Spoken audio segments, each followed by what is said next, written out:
Gloire au Seigneur.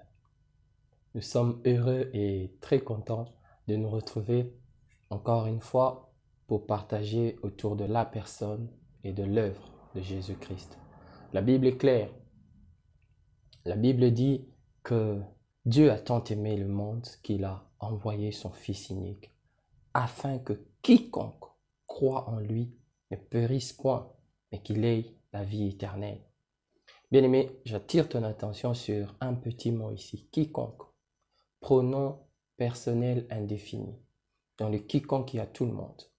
Il y a ceux qui ont étudié et ceux qui n'ont pas étudié. Il y a ceux qui connaissent beaucoup de choses et ceux qui ne connaissent rien.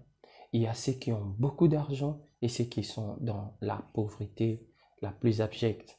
Il y a toi et moi, nous sommes tous dans ces quiconques. Voilà la mesure de la grâce, voilà la mesure de l'amour de Dieu. La première vérité que je voudrais partager avec toi, c'est que tu dois savoir que tel que tu es, Dieu t'aime. Il n'y a rien que l'homme puisse faire qui pourrait constituer une raison valable afin que Dieu puisse rejeter cet homme. Non, il n'y a absolument rien. Arrête de croire à cette pensée, à cette voix de culpabilité qui te rappelle tes erreurs. Arrête de croire à ces mensonges de l'ennemi qui veut te clouer dans quelque chose que tu as fait de pas bien. Aucun homme sur la terre n'est parfait. S'il y avait au moins un seul homme parfait sur la terre, Jésus-Christ ne viendrait jamais mourir à la croix. Puisque Dieu avait regardé et qu'il a trouvé qu'il n'y avait personne pour la race humaine, tout était cuit, Dieu a envoyé son Fils unique. Dieu a investi Jésus. Dieu a misé sur Jésus pour t'avoir, toi et moi. La première vérité, toi qui me suis, arrête de douter de l'amour de Dieu. Dieu t'aime tel que tu es, dans tes erreurs, dans tes fautes, dans tes bêtises. Il t'aime tel que tu es. La deuxième vérité, c'est qu'il y a un danger de périssement. La Bible dit, afin que quiconque croit ne périsse point. Bien-aimé, je donne ma main à couper. La Bible ne dit que la vérité.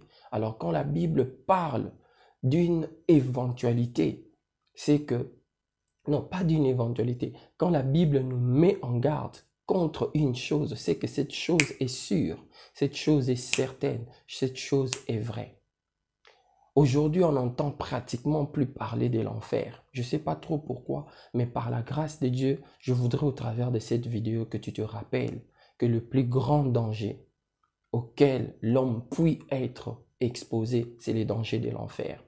Dans Matthieu chapitre 25, le verset 12e, le Seigneur parle, il dit que l'enfer a été préparé pour Satan et les démons.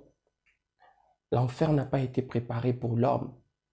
Le degré de la colère de Dieu pour punir le rebelle, c'est une colère qu'aucun homme ne peut supporter.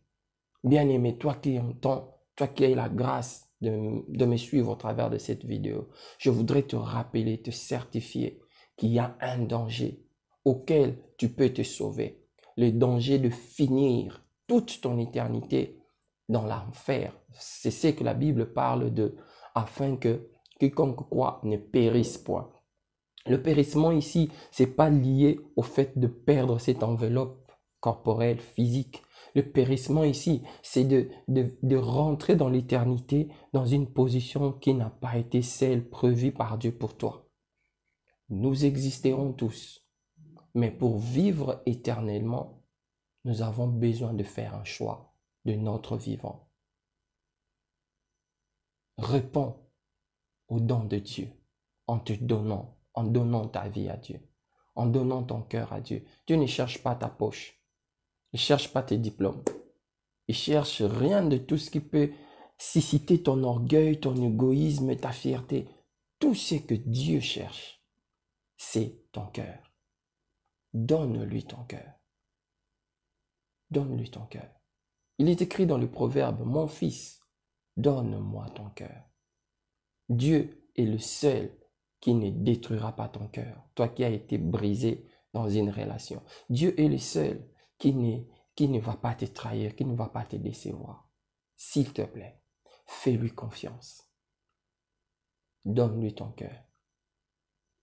Et voici la manière dont tu peux le faire. Tu peux utiliser mes mots.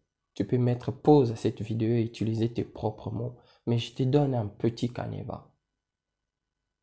Pense dire ceci et dis-le avec ton cœur. Seigneur Jésus, j'abandonne. Je lève mes mains en signe d'abandon pour t'offrir mon cœur. Je reconnais que par moi-même, je ne fais que détruire mon existence dans l'alcool, la drogue, dans le mal. Aujourd'hui, je viens te donner mon cœur.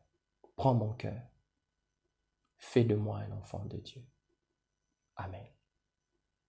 Que le nom du Seigneur soit béni. Nous, c'est La Croix Ma Vie, cette plateforme qui parle de la personne et de l'œuvre de Jésus. Que son nom soit béni. Shalom, shalom.